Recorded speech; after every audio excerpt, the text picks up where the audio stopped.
Halo sobat investor dimanapun berada. Hari ini kita akan mengenalkan tentang RTI Bisnis ya. Di RTI Bisnis ini adalah salah satu aplikasi yang wajib dimiliki oleh investor-investor sekalian. Kita dapat unduh di Play Store. Di Play Store kita bisa dapatkan di Play Store maupun di App Store ya. Kita ketikkan misalnya RTI Bisnis, RTI Bisnis.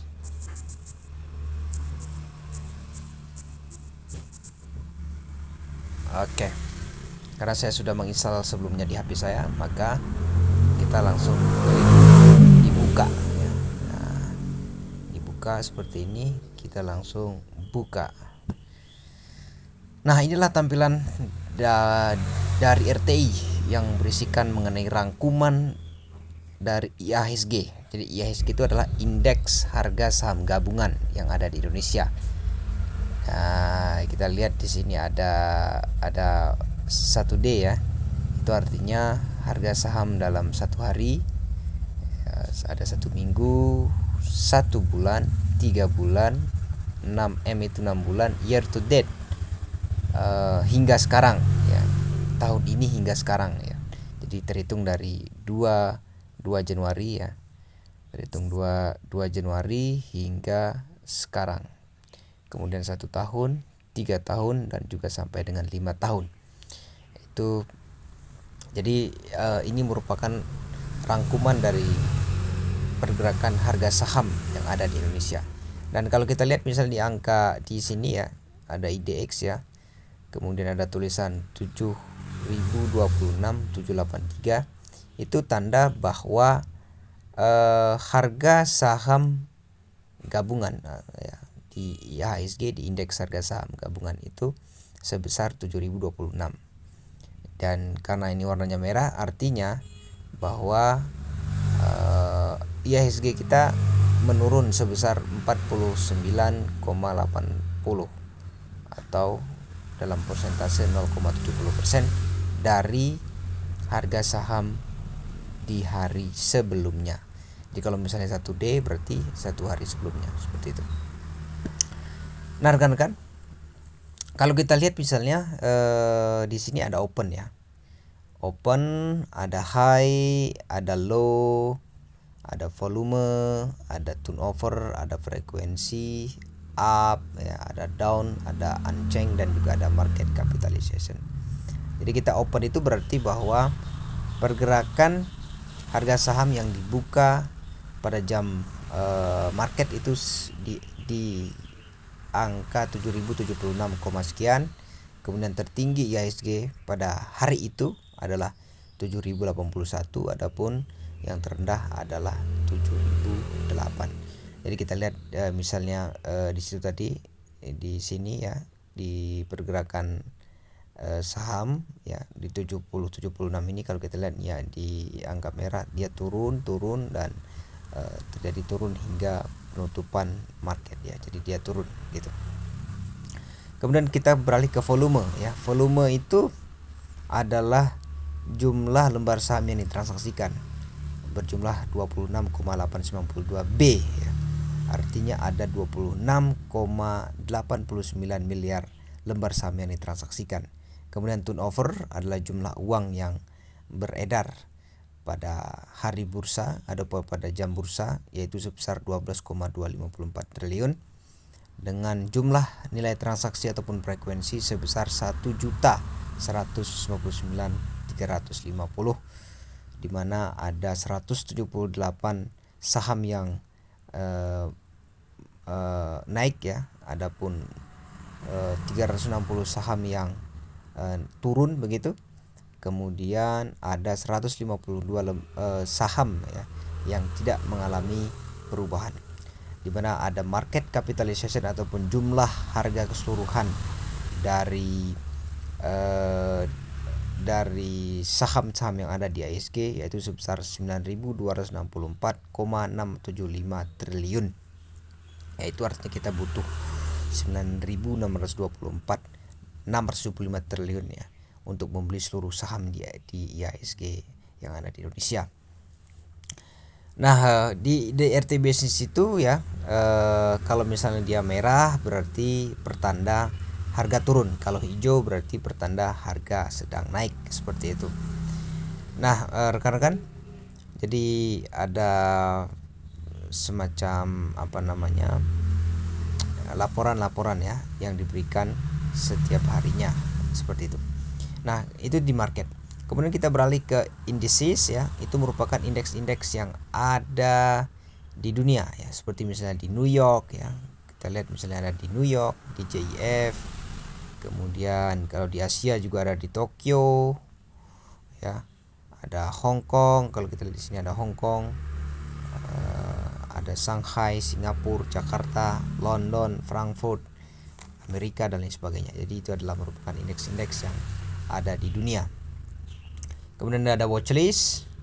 Watchlist kalau kita klik di sini ada di sektor perbankan ya, di sektor-sektor saham, ada consumer, ada construction, property dan lain sebagainya. Kita juga misalnya bisa menambahkan di sini, kita misalnya klik di sini ya, create new watchlist ya. Kita klik di sini, create new list, kita kita bisa buat sendiri ya, seperti misalnya di sini saya buat sendiri di sahamku misalnya, itu merupakan saham-saham yang saya miliki, ada Antam, Sido, Pegas, NICL, SPTU, Keju, Power dan lain sebagainya.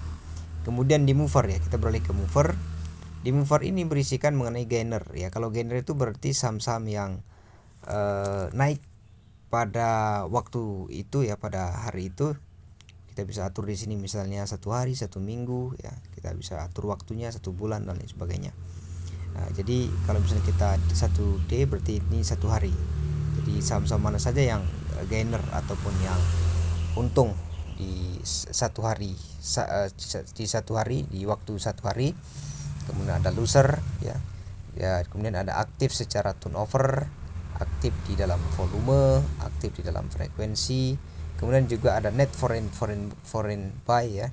Artinya ini adalah saham-saham yang dibeli oleh asing. Ada BMRI ya, ada Inco, ya. Kemudian dan lain sebagainya. Kemudian ada juga net foreign sale. Ada saham-saham yang dilepas oleh asing, ada BPCA, BBRI, Telkom dan lain sebagainya. Kemudian juga di sini ada currency ya. Currency itu nilai mata uang ya. Kalau di sini ada dolar ke Indonesia ya, dolar ke rupiah, ada dolar Australia, ada euro, British, ada yuan, macam-macam. Kemudian ada juga misalnya metal, logam-logam ya, harga-harga logam di dunia, silver, gold, platinum dan lain-lain sebagainya. Kemudian di sini ada news yang berisikan mengenai berita-berita yang berkaitan dengan saham-saham yang ada di Indonesia. Kita misalnya bisa klik di more news. Di sini ada IDX, ada dari BI, ada OJK, PPATK, KPK, dari DPR, Departemen Keuangan, DJP, Polri dan lain sebagainya. Sehingga di sini ada banyak berita-berita yang berhubungan dengan pergerakan saham dan juga yang berhubungan dengan ekonomi, yang berhubungan dengan lonjakan pasar, kenaikan harga bahan pokok dan lain sebagainya. Kita bisa dicek di news. Kemudian ada kalender. Di kalender itu berisikan mengenai event-event apa saja yang misalnya akan ada di tanggal-tanggal di sini ya. Kita bisa lihat misalnya di tanggal 10 bulan 10 tahun 2022 nantinya ada RUPS SLB dengan kode emiten BOS ya, saham dengan kode emiten BOS, ada BRAM, ada nanti ALI dan lain sebagainya. Cash dividen untuk saham ALI dan lain sebagainya. Nah, di sini kita bisa cek ada dividen mengenai saham-saham mana saja yang akan membagi dividen. Di sini ada daftarnya semua. Kemudian ada saham mana saja yang akan melakukan right issue. Kemudian ada waran ya, ada stock split, ada tender offer, dan misalnya jadwal RUPS, dan juga jadwal saham-saham yang akan IPO ya dalam jangka waktu terdekat ini, seperti itu. Dan juga saham-saham mana saja yang sudah melakukan IPO. Kalau kita bisa scroll ke bawah ini adalah histori mengenai saham-saham yang sudah melakukan IPO di Bursa Efek Indonesia. Kurang lebih seperti itu rekan-rekan mengenai tampilan daripada RTI. Dan misalnya kita coba di sini ya, di sini kita coba cari misalnya saham BBCA misalnya. Ya, jadi nanti di saham BBCA itu akan dijelaskan mengenai pergerakan harga saham dalam satu hari sampai dengan 5 tahun. Apakah istilahnya polanya cenderung menurun atau polanya akan naiknya. Jadi kalau misalnya BBCA ini pergerakan ditunjukkan di dalam apa namanya, dalam chart ini ya, adalah naik ya. Kemudian di sini ada analisanya, ada keterangan finansialnya, ada berita, ada profil, ada key statistiknya ya, period earning per share-nya bagaimana, kemudian fundamentalnya bagaimana, valuasinya bagaimana, profitabilitasnya bagaimana, likuiditasnya bagaimana ya. Kemudian juga ada corporate action ataupun aksi korporasinya, kapan dia stock split ya, kapan misalnya saham tersebut akan mengadakan RUPS dan lain sebagainya. Itu penting, itu data-data itu dimaksudkan untuk memprediksi dan juga untuk menentukan langkah kita kapan kita akan melakukan pembelian terhadap saham yang kita incar, terhadap saham-saham yang istilahnya berdampak ya. Setelah kita bisa membaca berita saham-saham mana yang akan berdampak, maka kita bisa cek di RTI bisnis ini. Demikian rekan-rekan penjelasan singkat mengenai RTI, semoga bermanfaat. Terima kasih.